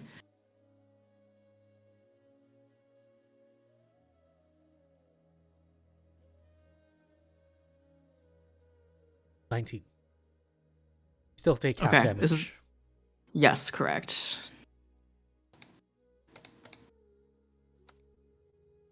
Okay. That's going to be 7 points of fire damage here. And again, it's this strange, almost like a geometric sort of flare with the weapons in her hands as the Spellblade fighter makes this controlled cone go towards her. But she also, I want to see if I can attempt to find out more about this area that we found ourselves in using the firelight. Okay. You see within each cell, there are 5 cells. Within each cell, there are shackles. All of them are empty. You see that each cell has a slot on the door for what you can assume are plates, like feeding slats. And there is no perceived exit. But you also do see a bell all the way in the back, like next to one of the cells. As you attack, this guy's going to use his reaction to plead for his life. What does that sound like? Please, please. Enough. I yield. I step down on his chest. Who sent you? I can't say. I begin to crush down on his ribs. It's not that I won't. I can't. Then what use do I have for you alive? I can give you letters of correspondence.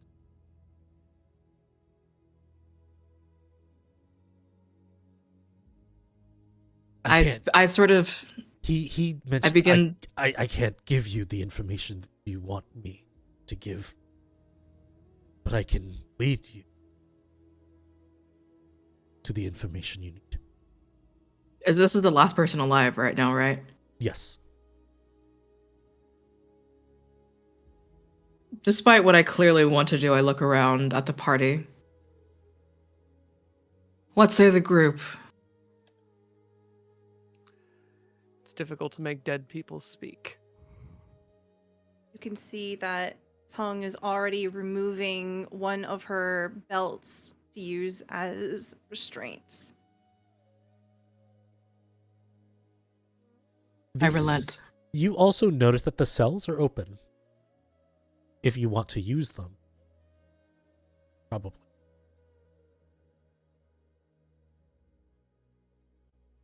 As you relent, he drops the short swords.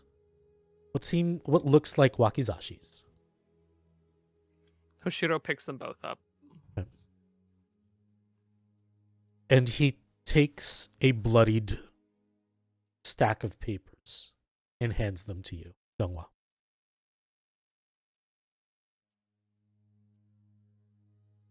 I want to go over them. I walk over to Ngoc as, Song begins to restrain.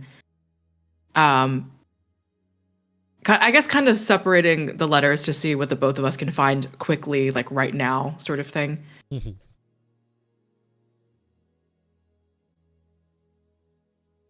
Just check something on my notes.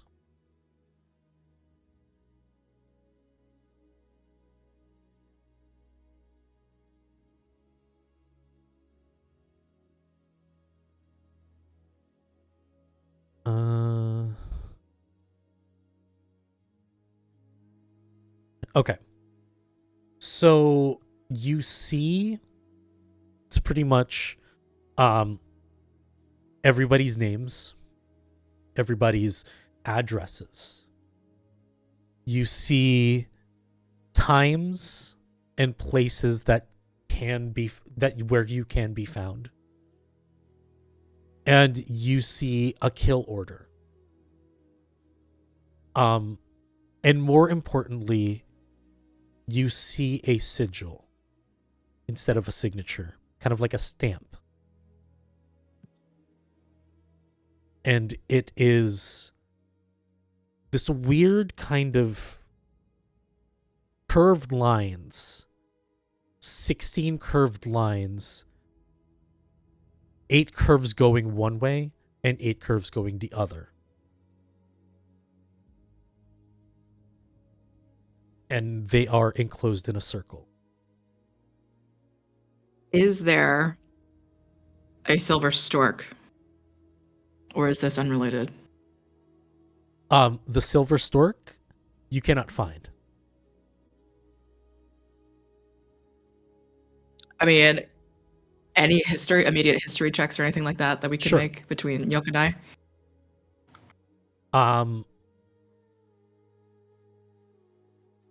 Hoshiro, if you're going to do this,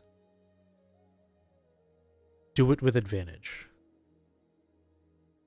Yeah, I mean, he's standing right there. 25. Also 25. Song, are you doing a check? Family. I'm whispering in this person's ear. I have them on their knees, their hands bound at the small of their back, and my lips are touching their ear as I'm whispering how I'm going to torture them and kill them. Okay. It's 25. That's a 23. 23. Ngoc, what did you get again? Also 25. Okay. This is a family crest.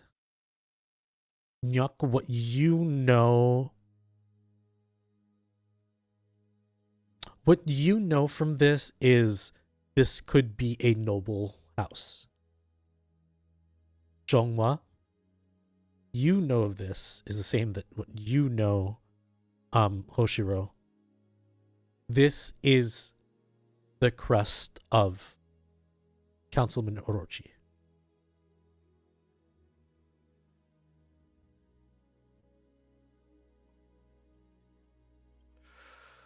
Naturally. Sovereign's best friend. Access.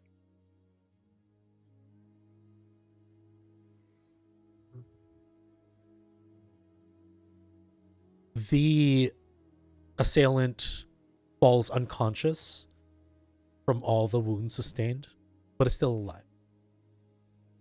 As they fall unconscious, I will essentially touch my lips with one of my fingers, and you see the lipstick smudging, and I'll smear it onto their chest.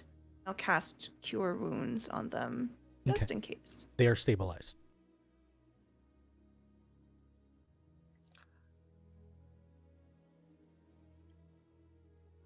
I have a terrible question. Sure. I don't know how far away we are from Silio's office. But Zensho was put in a cage in Silio's office.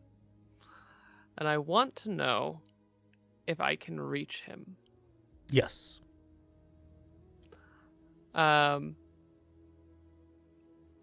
Then I think through Zensho, just very quietly, Hoshiro goes still and wants to look around and see if Silio is there. Like, how did we get here? What is going on? The cage, your sight is through a bird that is in a cage. The cage has been moved from whatever secret office he was in, and now he is by the window inside the regular office. What you're seeing is Silio cleaning a sword and another assailant there, and is dusting himself off. You see Silio has sustained lethal wounds. His neck is slit open. His chest has been blown open as well. You can see parts of his ribcage. And you see he starts to walk over to another of the bookcases. And he pulls a series of books. It opens, and what the three of you notice is there is a door next to the bell that opens. And it leads to a series of stairs. He starts to, Hoshiro, what you see, he starts to head down. And the three of you start to hear footsteps coming down from the stairs. The moment that Silio leaves the room, Hoshiro returns to himself and steps towards the stairs. Follow along. Shortly, midway, you see Silio lit by these magical candles with the wounds, grave wounds on him. So, 4 of you survived. That's good. Did you leave anybody alive? This one here. How did you survive? Technically, I didn't. But I, Oh. And he kind of flicks his wrist and his wounds start to slowly close. Not instantaneously. They start stitching. The muscle, sinew start to grow around the rib cage. You often see visitors to these cells? I did this a few years ago. It's been unused, but it looks like there's a reason now.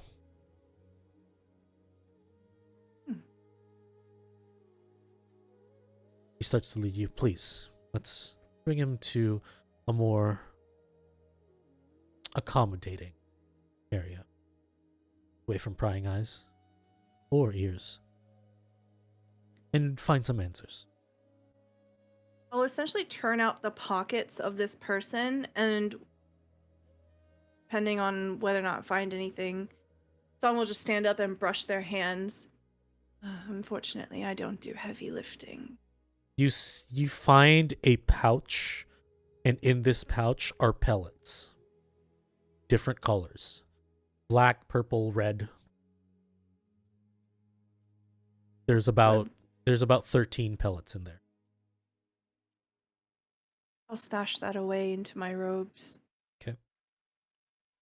Hoshiro just walks up behind this poor person, grabs the back of their clothes and just picks them up and drags them. They're unconscious right now. Yeah.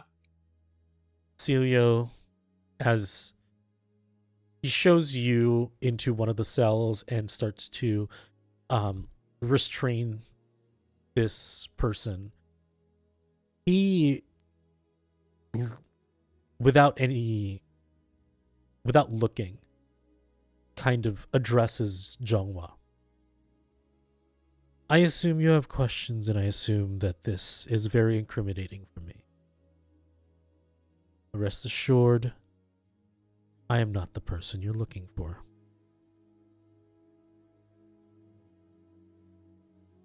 Nothing's rest assured. Fair enough. And we close from the scene somewhere far away. A frantic older gentleman looking at his desk. Stack of paperwork in front of him. Where is it? Where? A figure comes in, like an aide. Councilman, the paperwork. Have you finished all of them? I would so, but I can't find my stamp.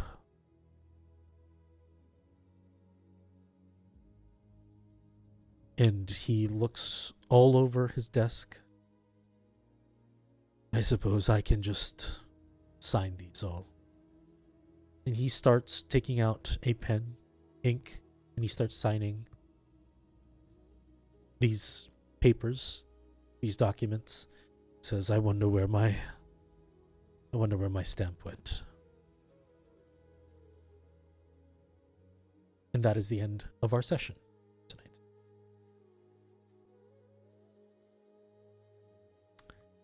Well, thank you so much for joining us. This has been Sun and Chains. Hopefully we have more of a steady schedule coming into 2025. We have 2 more episodes left. And yeah, thank you so much for Kobold Press and Hero Forge for allowing us to do this wonderful project, special project that is near and dear to us. My name is Fabian, any all pronouns. I have been your game master. You can find me here at Bad House RPG or Rockets and Pens, Blue Sky, Instagram, most of the socials.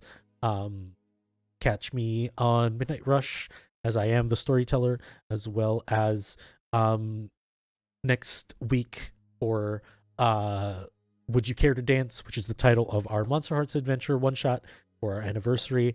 Thank you for your support. Let's go around and meet our players. Hi, who are you and where can they find you?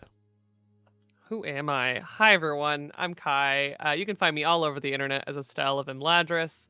You can find me on Saturday on a special community stream, not charity stream, community stream for Transplanter RPG as we celebrate the numerous Aquarius birthdays on Transplanter. So many people. So happy birthday, especially today to Quinn, but to all of our Aquarians.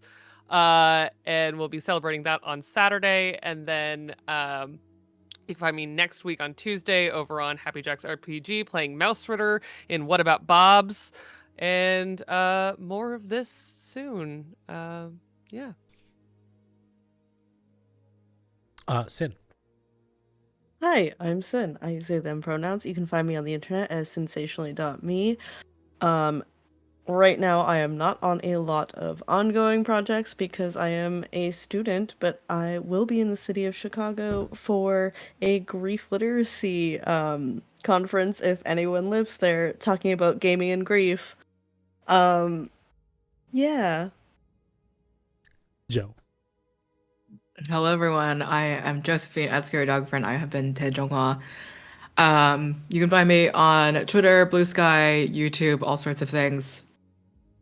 We'll be on Slumber. We'll be on the very first anniversary one-shot, February 7th on Friday with Fabian, again with wonderful other cast members. And catch us.